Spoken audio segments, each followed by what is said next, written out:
वालेकुम, मैं हूं नादिया अनवर और उम्मीद करती हूँ आप सब खैरियत से होंगे।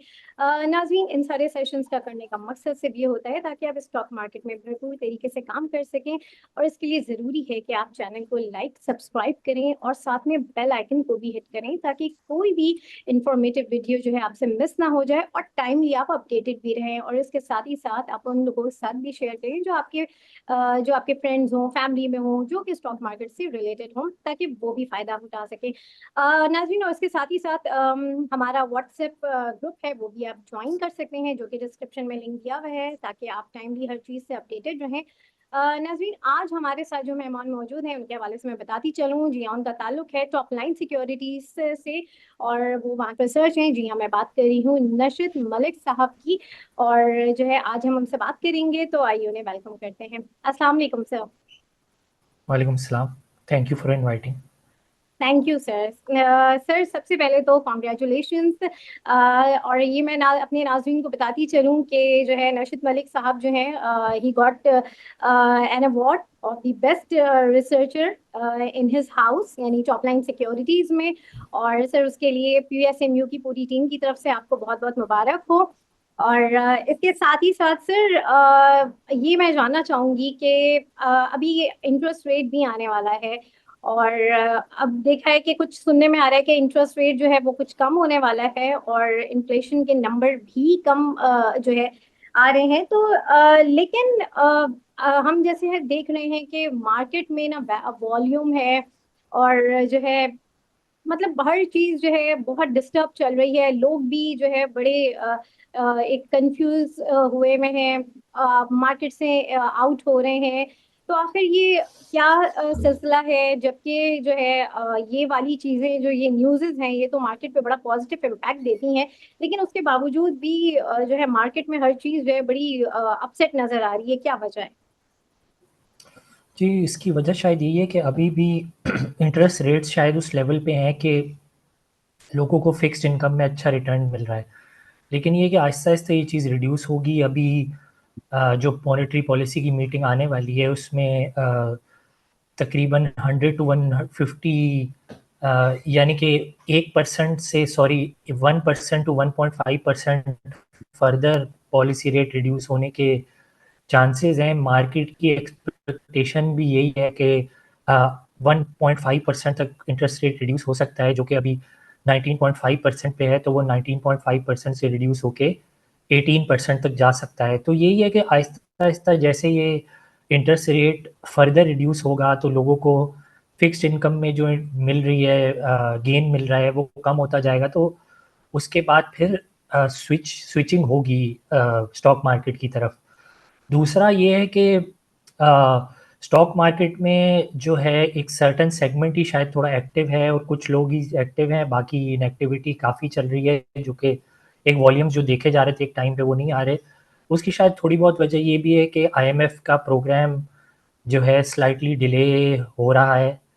तो यही है कि वो भी जब रिजॉल्व हो जाएगा तो वापस एक मार्केट में मोमेंटम देखने को मिलेगा। मार्केट अभी शायद इसी लेवल पे ही घूमती रहेगी कुछ हफ्ते, 1-2 हफ्ते, जब तक आईएमएफ का प्रोग्राम नहीं हो जाता। और पॉलिसी रेट जो जो मॉनेटरी पॉलिसी की कमेटी का जो डिसीजन होगा वो भी काफ़ी इम्पोर्टेंट होगा।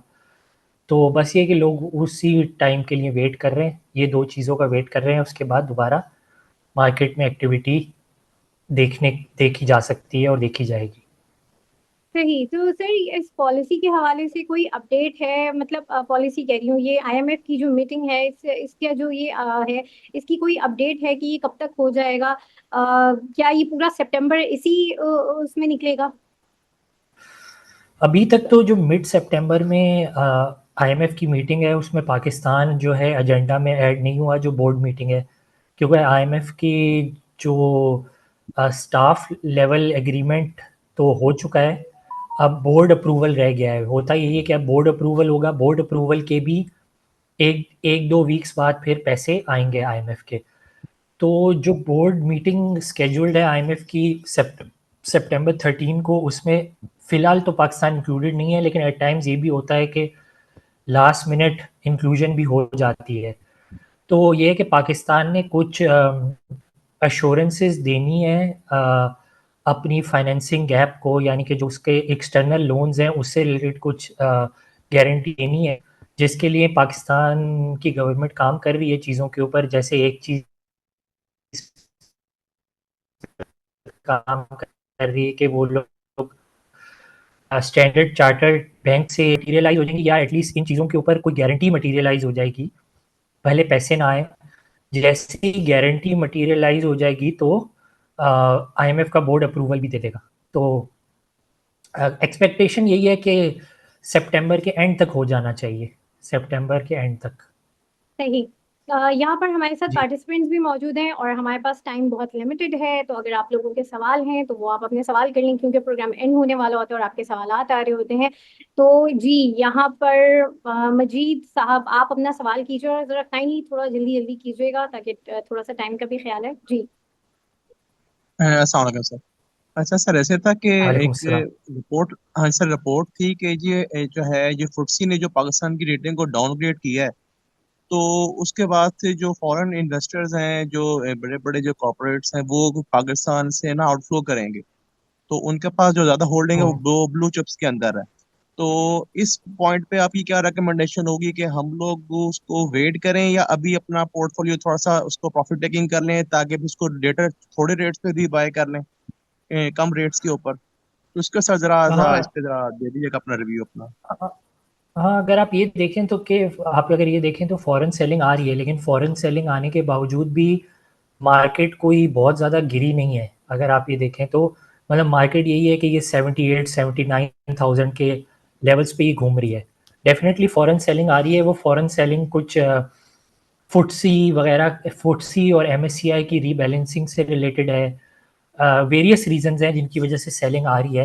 प्लस पाकिस्तान का ये है कि वो पाकिस्तान का वेट वगैरह भी इंक्रीज़ हुआ है कुछ कुछ जो है इंडेक्सेस में। और प्लस पाकिस्तान के एक आध स्टॉक्स ऐड भी हुए हैं, जिसमें एक साजगार इंजीनियरिंग है जो कि ऐड हुआ है। तो ये है कि अ, ये सेलिंग तो आ रही है, लेकिन सेलिंग आने के बावजूद भी मार्केट जो है वो गिरी नहीं है, वही 78-79,000। हाँ, ये है कि मार्केट चली भी नहीं है लेकिन गिरी भी नहीं है। उसकी वजह यही है कि फॉरेन, जिस तरह पहले एक्सपेक्टेशन थी कि फॉरेन सेलर्स जो है वो अ, बहुत लोअर रेट्स के ऊपर बेच के चले जाएंगे, तो वो ऐसा नहीं हुआ। वो लोग एक अच्छे रेट के का ही वेट कर रहे हैं, और जो अच्छे रेट पे ऑफर देगा उसी को बेच रहे हैं। तो आप कह सकते हैं कि ये चीज़ एज एन इन्वेस्टर ये नेगेटिव भी है, क्योंकि अगर एज एन इन्वेस्टर मार्केट गिरती और आपको चीज़ लोअर रेट पे मिल जाती तो एज एन इन्वेस्टर आपको बेनिफिट होता है। लेकिन ये है कि अगर आप ऑलरेडी इन्वेस्टेड है मार्केट में, तो ठीक है, मैं आपको ये रेकमेंड नहीं करूंगा कि अभी आप निकलें, कि इस वजह से निकल जाए मार्केट से कि फॉरेन सेलिंग आएगी तो मार्केट गिरेगी। मार्केट नहीं गिर रही, वो तो सबके सामने ही है। तो यही है, यही इसका आंसर है सही। फुल। जी। अच्छा, यहाँ पर फॉरेन सेलिंग किस में आएगी? अच्छा, ये भी पूछा है, फॉरेन सेलिंग किस में आएगी, अली का सवाल है। फॉरेन सेलिंग आ रही है सिस्टम्स जैसे स्टॉक्स में, वही जो जो सर्टेन ब्लू चिप स्टॉक्स हैं जो कि फॉरेन इन्वेस्टर्स के पास मौजूद हैं, जिसमें सिस्टम्स है, हपको है। हपको में सबसे ज़्यादा होल्डिंग है। जो है एक एमएससीआई को जो ट्रैक करते हैं फंड्स, उनमें हपको में सबसे ज़्यादा इन्वेस्टमेंट है। लकी सीमेंट में है, एंग्रो में है, फौजी फर्टिलाइज़र में है, ई फर्ट में है। तो ये सारे स्टॉक्स को ज़रा आप देख लें कि इनमें अगर फॉरेन सेलिंग आ रही है या आ चुकी है, और, और इनके रेट क्या बहुत ज़्यादा गिरे हैं। मुझे आई डोंट थिंक सो कि अगर हम इन स्टॉक्स को देखें तो इनमें से किसी भी स्टॉक के कोई रेट बहुत ज़्यादा गिरे हैं। तो वो चीज़ सब आप लोग के सबके सामने ही है। अब फिर उसके अलावा वो भी ऑब्वियसली वो वाले स्टॉक्स भी हैं, ओजीडीसी भी है, पीपीएल भी है, मारी भी हैं। इनमें भी होल्डिंग्स हैं फॉरेन इन्वेस्टर्स की। तो सही। यही स्टॉक्स हैं, यही 10, 12, 15, 20 स्टॉक्स हैं जिनमें होल्डिंग्स हैं। सही। एचबीएल, सर्टन बैंक्स हैं, एचबीएल है, यूबीएल है, एमसीबी है, इनमें भी हैं होल्डिंग्स। सही। जी। सर, सिस्टम से मेरा एक सवाल है, उसके बाद हम लेंगे उमर का सवाल। अभी पहले ये सिस्टम से, जैसे मैं आईटी सेक्टर के हवाले से पूछना चाह रही हूँ कि आईटी सेक्टर उस तरह से मतलब परफॉर्मेंस नहीं हो रही है, इनके जो जो रिजल्ट आए हैं अगर हम एबीएन के रिजल्ट देख लें और सिस्टम के रिजल्ट देख लें, इनके रिजल्ट उस तरीके से नहीं आए, हालांकि इन्वेस्टमेंट तो हो रही है। और अभी एबीएन का जो मिडल ईस्ट के साथ कॉन्ट्रैक्ट हुआ है, मतलब एक्टिविटी है, लेकिन मार्केट में इनके रिजल्ट अच्छे नहीं आ रहे हैं। नेटसोल की भी बोर्ड मीटिंग जो है वो पेंडिंग में चली गई है। तो क्या फ्यूचर देख रहे हैं इस पूरे आईटी सेक्टर का? नेटसॉल का यही है कि नेटसॉल की एक मटेरियल इंफॉर्मेशन आई थी पिछले दिनों, जो कि एक स्टार्टअप इंक्यूबेटर्स वगैरह से रिलेटेड थी। फिर जो है एवेंसियन की आती रहती हैं उनके कॉन्ट्रैक्ट से रिलेटेड, कि उन्होंने एक कॉन्ट्रैक्ट को किसी के साथ साइन कर लिया, किसी क्लाइंट के साथ कर लिया, कोई पार्टनरशिप कर ली, कोई जॉइंट वेंचर कर लिया। तो ये है कि एट टाइम्स अवेंसियन का केस जो है वो स्लाइटली डिफरेंट इस तरह से कि अवेंसियन में एट टाइम्स प्रॉफिट और रेवेन्यू रिकग्निशन में जो है स्लाइट डिलेज आ जाते हैं, क्योंकि उनके वर्क की नेचर ऐसी है। तो लेकिन ओवरऑल अगर हम देखें तो एवेंसियन में ग्रोथ है, क्योंकि वो मिडिल ईस्ट वगैरह में ग्रो कर रहा है, अपना बिजनेस एक्सपेंड कर रहा है। उसने सऊदी अरब वगैरह में पार्टनरशिप भी की है। तो ये है कि एक क्वार्टर के रिजल्ट या उसके ऊपर हम स्पेशली स्पेशली अवेंसियन को, सिस्टम्स का केस स्लाइटली डिफरेंट है, लेकिन स्पेशली अवेंसियन को हम एक क्वार्टर के रिजल्ट के ऊपर शायद उस तरह से नहीं देख सकते फॉर इन्वेस्टमेंट पर्पस, क्योंकि उसका टाइमिंग का डिफरेंस आ जाता है टाइम्स रेवेन्यू और प्रॉफिट के रिकग्निशन में। हाँ, आगे आपने सिस्टम्स की बात की, तो सिस्टम्स में ये है कि सिस्टम्स का शायद एक क्वार्टर और भी शायद कोई बहुत अच्छा ना हो इन टर्म्स ऑफ प्रॉफिटेबिलिटी में बात कर रहा हूँ, प्योरली मार्जिन्स के पॉइंट ऑफ व्यू से बात कर रहा हूँ। लेकिन सिस्टम्स में जैसे आप देखें ग्रोथ तो है उसकी, इसके बावजूद भी कि ये वाला क्वार्टर, सेकंड क्वार्टर जो सिस्टम्स का था, सेकंड क्वार्टर 2024, वो उनका number of working days reduce होने की वजह से जो है नुकसान हुआ था, लेकिन उसके बावजूद भी रेवेन्यू में ग्रोथ है। प्रॉफिट में स्लाइड डिक्लाइन इसलिए आया है क्योंकि उन्होंने अपनी कॉस्टिंग की कुछ प्लानिंग में स्लाइड मिस्टेक्स कर दी थी, जो कि उनका प्लान नहीं है आगे जाके रिपीट करने का। तो ये है कि वो अपने कॉस्टिंग के उसमें ज़रा एफिशिएंसी लेके आएंगे इस ईयर के एंड तक, जो है बल्कि थर्ड क्वार्टर से ही लेके आना शुरू हो जाएंगे वो, जो कि थर्ड क्वार्टर में भी देखी जाएगी, फोर्थ क्वार्टर में भी देखी जाएगी। प्लस प्लस उसके अलावा फोर्थ क्वार्टर में उनका प्लान ये है कि स्पेशली जो लोकल बिजनेस है पाकिस्तान का, उनका बिजनेस अब 15% पाकिस्तान में बिजनेस है। एक टाइम पे ये 20% होता था, उससे अब होता था। जो ये 15% बिजनेस है पाकिस्तान में, ये लॉस मेकिंग है। तो ये जो लॉस मेकिंग बिजनेस है, इसको भी इनके इम्प्रूव करने के प्लान हैं, जो कि फोर्थ क्वार्टर यानी कि जो अक्टूबर दिसंबर का क्वार्टर है उससे ऑनवर्ड्स ये चीज़ें मटेरियलाइज होना शुरू होंगी कि ये लोग अपना पाकिस्तान में बिजनेस फर्दर रिड्यूस करेंगे या ऐसे क्लाइंट्स को ऑनबोर्ड लेके आएंगे जो कि प्रॉफिटेबल होंगे, तो उसकी वजह से भी इम्प्रूवमेंट आएगी। तो सिस्टम्स में अगर शायद कोई पोजीशन लेना चाहता है तो मैं रेकमेंड यही करूंगा कि थोड़ा सा होल्ड करे, और जो है इस ईयर के स्लाइटली एंड में, यानी कि 4-5 मंथ्स डाउन द लाइन जाके सिस्टम्स में पोजीशन ले, अभी थोड़ा वेट करके। और अगर तो कोई ऐसा इंसान है जो ऑलरेडी इन्वेस्टेड है सिस्टम्स में, तो मैं उसको ये रेकमेंड नहीं करूंगा कि वो बेच के निकल जाए। हाँ, ये है कि अगर वो प्रॉफिटेबल है उसकी पोजीशन, तो हाँ बेच के कहीं और पोजीशन ली जा सकती है, और 4-5 मंथ्स डाउन द लाइन फिर सिस्टम्स में दोबारा एंट्री ली जा सकती है। तो ये स्ट्रेटेजी होनी चाहिए। सही। जी उमर, आपका सवाल है, जरा अपना सवाल कीजिए प्लीज।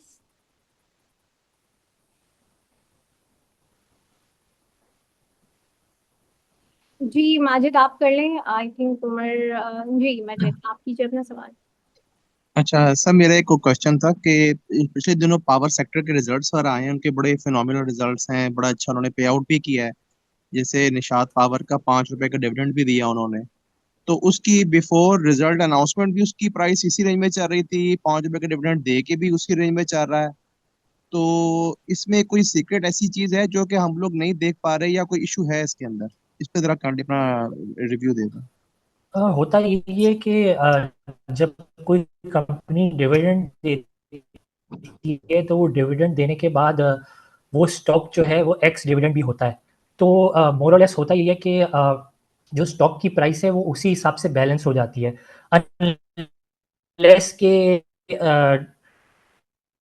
डिविडेंड कोई बहुत अच्छा ना दे दिया हो, या फॉरवर्ड एक्सपेक्टेशन ऐसी ना हो कि जो निशात पावर का ये था कि ये स्लाइटली सरप्राइज डिविडेंड आया है, यानी कि एक्सपेक्टेशन से थोड़ा सा अबव डिविडेंड आया है, और लोगों की शायद एक्सपेक्टेशन नहीं है कि ये चीज़ कंटिन्यू रहेगी, तो इस वजह से स्टॉक ने शायद परफॉर्म नहीं किया।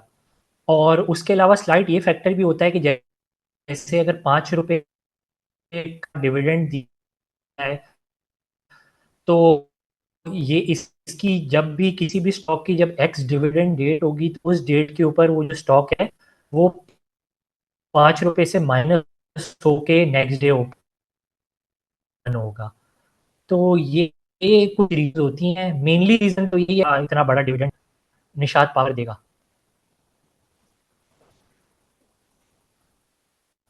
जी जी सर, थोड़ा सा इंटरनेट का इशू हो गया था। जी उमेर, आप अपना सवाल कीजिए।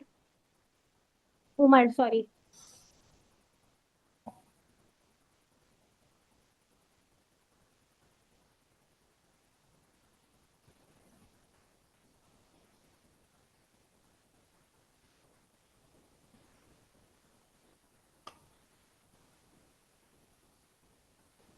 जी उमर, आपका सवाल है तो प्लीज अपना सवाल कीजिए। जी मैडम, डीजी खान सीमेंट और मैपल लीफ सीमेंट में इस वक्त बाइंग पोजीशन बनती है, और इंटरेस्ट रेट कट होने के बाद इसमें बड़ा कैपिटल गेन आएगा।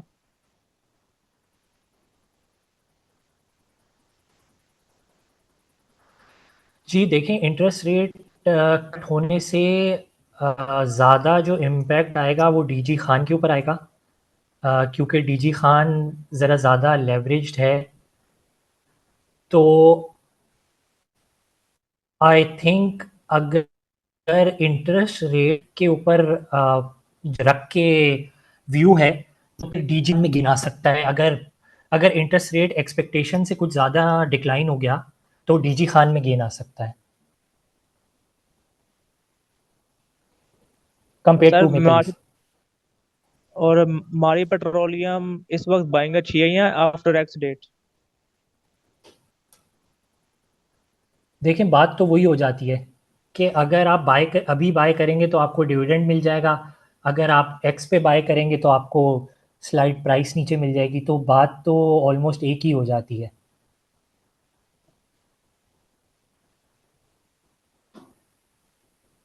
जी और ये दोबारा करीबन 1500 2000 तक पहुंचेगा 2-3 सालों में टारगेट प्राइस मारी पेट्रोलियम की? जी, मारी पेट्रोलियम को अगर हम देखें तो मारी पेट्रोलियम तो अभी अपने 5 साल के हाई के ऊपर चल रही है इसकी प्राइस। लेकिन मारी में ये है कि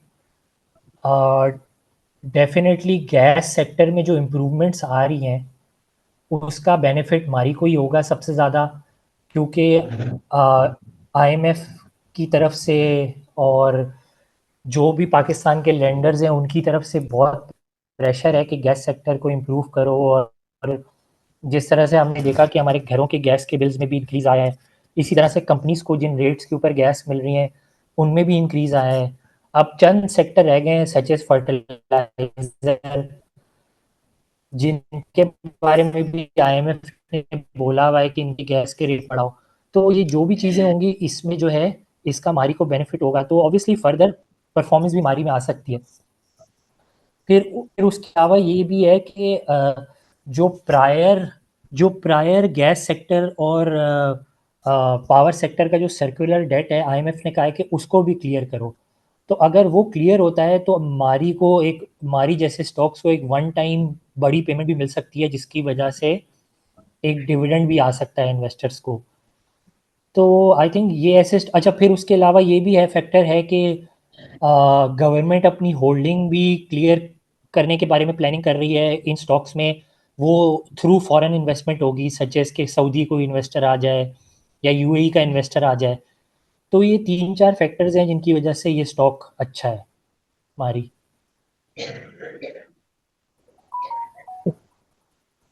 थैंक यू सर। जी जी माजिद, अपना सवाल कीजिए प्लीज जल्दी। जैसे मेरा क्वेश्चन ये था, जैसे हम बात कर रहे थे कि इंटरेस्ट रेट डाउन होने का चांस है, इस दफा मॉनेटरी पॉलिसी में हो सकता है कि इंटरेस्ट रेट डाउन हो जाए। तो इस सिनेरियो पे आप बैंक्स को कैसे देखते हैं, और इनकी जो वैल्यूएशंस हैं इसमें से कौन सा ज्यादा आपको अट्रैक्टिव लगता है सर?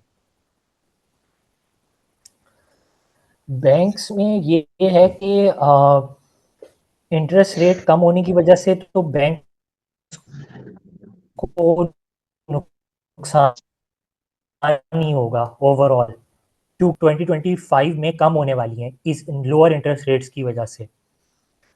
लेकिन अगर हम तब भी देखें तो उस लिहाज से फैसल बैंक हो गया और एचडीएल और उसके अलावा नेशनल बैंक, ये ऐसे स्टॉक्स हैं जिनमें पोजीशन ली जा सकती है।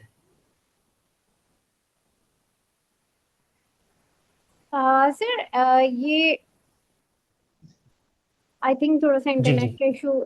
जी सर। सर ये मुझे बताएं कि जैसे एचबीएल है, ये अभी काफी अंडर वैल्यू चल रहा है और वहां से मजीद नीचे गया है, जबकि एक अच्छी अर्निंग है। तो इस तरह के जो स्टॉक होते हैं वो उसमें जो इन्वेस्टर होते हैं वो काफी वो स्टक हो जाता है और थोड़ा सा जो है वो एक तरीके से डिसहार्ट भी हो जाता है। तो इस तरह के स्टॉक्स के हवाले से आप क्या कहना चाहेंगे, क्या करना चाहिए?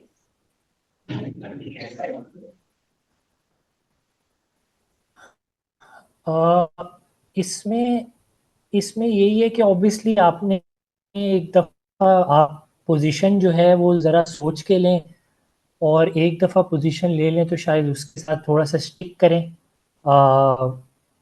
क्योंकि जो थोड़ा सा जो है प्रॉपर पैसे बनते हैं वो उसी के बनते हैं कि सर थोड़ा जिसमें सा आप थोड़ी ये सी अपना स्लाइटली चांस होती है।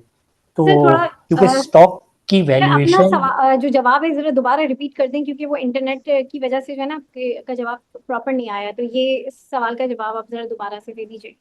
Thank you. हाँ, इनमें यही है कि वैल्यूएशंस तो शायद वैल्यूएशंस या सस्ता होना तो शायद एक एक फैक्टर हो सकता है जिसकी बेसिस पे आप स्टॉक ले सकते हैं, हम्म। लेकिन स्टॉक जो परफॉर्म करता है वो हमेशा सस्ता होने या वैल्यूएशन के ऊपर नहीं करता। वो एट टाइम्स कोई ना कोई ट्रिगर होता है या कोई न्यूज़ आती है जिसके ऊपर स्टॉक परफॉर्म कर जाता है। तो बेसिकली यही होता है कि आप एक पोजीशन लेके बैठें और आप वो पोजीशन लें इस चीज़ को माइंड में रखते हुए कि ओवरऑल स्टॉक मार्केट और इकोनॉमी की के अंदर पॉजिटिविटी है या नहीं। सबसे पहले फैक्टर तो ये देखें कि ओवरऑल इकोनॉमी और स्टॉक मार्केट में पॉजिटिविटी है।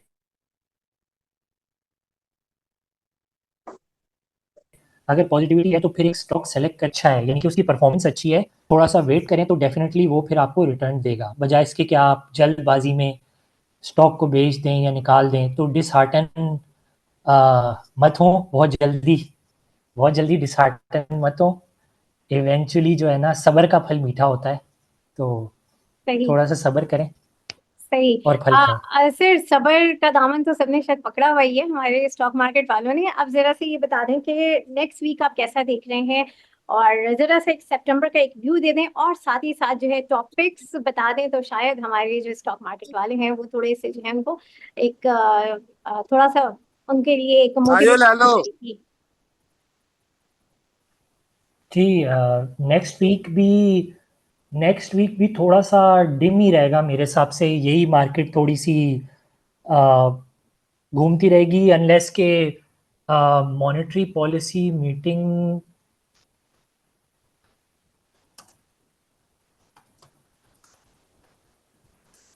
मॉनेटरी पॉलिसी मीटिंग में थर्सडे को मॉनेटरी पॉलिसी की मीटिंग है हम्म। सितंबर 12 को। हम्म। तो कुड भी के उसमें अगर कोई higher than expectation policy rate decline हो गया, यानी कि अगर 2% हो गया, 2.5% हो गया, तो फिर फ्राइडे को शायद अच्छी एक्टिविटी हो सकती है जिसकी वजह से market overall positive pay close हो। लेकिन मेरे हिसाब से अप टिल थर्सडे थोड़ा सा वेट एंड वॉच होगा, और मार्केट जो है वो इतना परफॉर्म करती हुई नज़र नहीं आ रही मुझे। सही। बाकी और टॉप जी टॉपिक। टॉपिक्स में यही है कि माइंड में वही स्टॉक्स रखें जो कि इंटरेस्ट रेट कट होने की वजह से शायद अच्छा परफॉर्म कर सकते हैं। उन स्टॉक्स में ये जैसे कि एक DGKC का नाम मेंशन हुआ था, DGKC है, PSO है, बाकी मुगल है, मुगल, ये 3-4 स्टॉक्स मेरे माइंड में आ रहे हैं जो कि जिनको बेनिफिट हो सकता है। सही। बिल्कुल, बहुत शुक्रिया नशद सर आपका, और जो है हमारे साथ जितने भी पार्टिसिपेंट्स थे आप लोगों का भी बहुत शुक्रिया। और नाज़रीन, यहाँ पर मैं सेशन एंड करूंगी, आप लोगों से इंशाल्लाह फिर मुलाकात होगी, तब तक के लिए अल्लाह हाफ़िज़।